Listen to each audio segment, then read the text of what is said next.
Hello everyone, আসসালামু আলাইকুম। কেমন আছে সবাই? আশা করছি অনেক ভালো আছো। তো আমিও আছি আলহামদুলিল্লাহ, তোমাদের দোয়ায় অনেক ভালো। আর আজকে যাচ্ছি আমি মন্তাফাল্লা জেনে। আর সেখানে যে যাব, আগে থেকে কোনো প্ল্যান ছিল না, জাস্ট বাসা থেকে বের হলাম। আর বাসা থেকে বের হয়ে দেখি যে বৃষ্টি শুরু হয়েছে। এদিকে আমার ব্যালকনিতে অনেক কিছু রাখা ছিল, কাপড় চোপড় ছিল, সেগুলো তো অলরেডি ভিজে গেছে।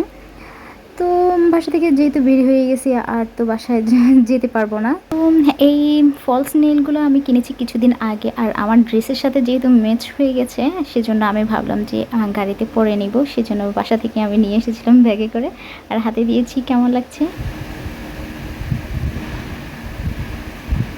যেহেতু সামার সিজন চলতেছে, আর হচ্ছে এত প্রচুর পরিমাণে গরম পড়েছে, বৃষ্টির কোনো আসার আশঙ্কাই ছিল না। হঠাৎ করে কিভাবে বৃষ্টি আসলো আর বুঝতেই পারি নাই। আর হচ্ছে বৃষ্টির কারণে চারদিকের অবস্থা দেখো। আর আমরা যেহেতু পাহাড় বেয়ে একদম উপরের দিকে যাচ্ছি, পাহাড়ের অনেক উপরে, ওইখান থেকে ভিউটা দেখবো মন্তাফাল্লা গ্রিনের। তো সেজন্য অনেক উপরে যতই যাচ্ছি ততই আস্তে আস্তে হয়ে যাচ্ছে, আকাশ মেঘাচ্ছন্ন, চারদিক কেমন দেখতেই পাচ্ছ। তো আমরা যত উপরের দিকে যাচ্ছি ততই অন্ধকার ঘনিয়ে আসছে, আর সন্ধ্যাও হয়ে যাচ্ছিল।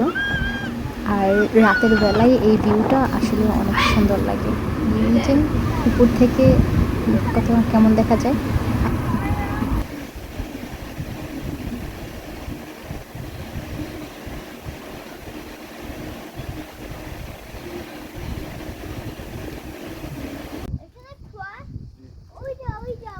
সন্ধ্যা হয়ে গেছে কিন্তু সব অন্ধকার হয়ে গেছে।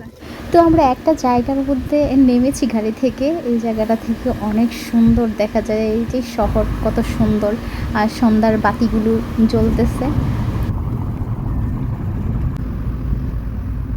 যেহেতু অন্ধকার হয়ে যাচ্ছে, সেজন্য আর ওইখানে বেশিক্ষণ থাকলাম না, আমরা গাড়িতে উঠে পড়লাম আর যাত্রা শুরু করলাম। সামনের দিকে যতই যাচ্ছি ততই অন্ধকার ঘনিয়ে আসছে, হরর মুভিতে যেমন হয় না, সেরকমই। আর সাইড থেকে, পাহাড়ের সাইডগুলো থেকে যখন ইয়ের ভিউটা দেখা যায়, শহরের ভিউটা দেখা যায়, কি সুন্দর দেখা যায়। মনে হয় যেন আকাশ থেকে, বিমান থেকে দেখছি। এত সুন্দর লাগছে, ভালোও লাগছে আবার ভয়ও লাগছে, যেহেতু সামনের দিকে গুটগুটে অন্ধকার, সেজন্য কি হয় না হয়।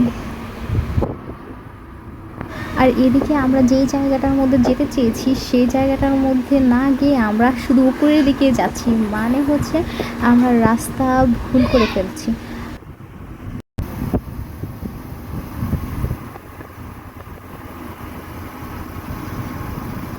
চারদিক যতটা সুন্দর দেখা যায়, পাহাড়ের উপর থেকে এত সুন্দর দেখা যায়, কিন্তু রাস্তার সামনে যখন তাকাই তখন ভয়ে বুক কাঁপে। কারণ হচ্ছে একে তো চিনি না, জানি না। আর এই জায়গাটার মধ্যে আমি একদম ফার্স্ট আসছি, এর আগে কখনো আসি নাই। আর হচ্ছে এমন নির্জন জায়গার মধ্যে একটা গাড়িও দেখা যাচ্ছে না, যদিও দু একটা গাড়ি যাচ্ছে, কিন্তু কেউই কিন্তু করছে না। ওদেরকে যখন বলা হয় যে একটু আয়তারে করার জন্য, ওরা হেল্প করার জন্য, ওরা কিন্তু দাঁড়ায় না। এই জায়গাগুলো আসলে ফেরিকলস, কারণ হচ্ছে এগুলোর মধ্যে ছিনতাইকারী বা ডাকাতের আক্রমণের শিকার হতে হয়, অনেক জায়গায় এমনটা হয়েছে। তো সেজন্য কেউই থামায় না গাড়ি যখন চালাইতে থাকে, কেউ যখন সাহায্য চায় বা কেউ যখন থামাতে বলে, কেউই থামায় না। তো সেজন্য আমরা কারো কাছ থেকে হেল্পও পাই না। এরপর আর কি করা, ওইখান থেকে আমরা আবার রিটার্ন ব্যাক করলাম, নিচের দিকে নেমে গেলাম। পাহাড় থেকে অনেকটা নিচে নেমে এসেছি আমরা, যার কারণে এই যে এখানে অনেক গাড়ি দেখা যায়, এখানে রেস্টুরেন্ট আছে, এখানে এসে খায়। আর আমরা আর এখানে আর করলাম না, আমরা এখান থেকে আস্তে আস্তে করে নিচের দিকে নেমে যাচ্ছি। তো নেমে একদম লোকালয়ে চলে আসছি। আদাউরের কথা কম।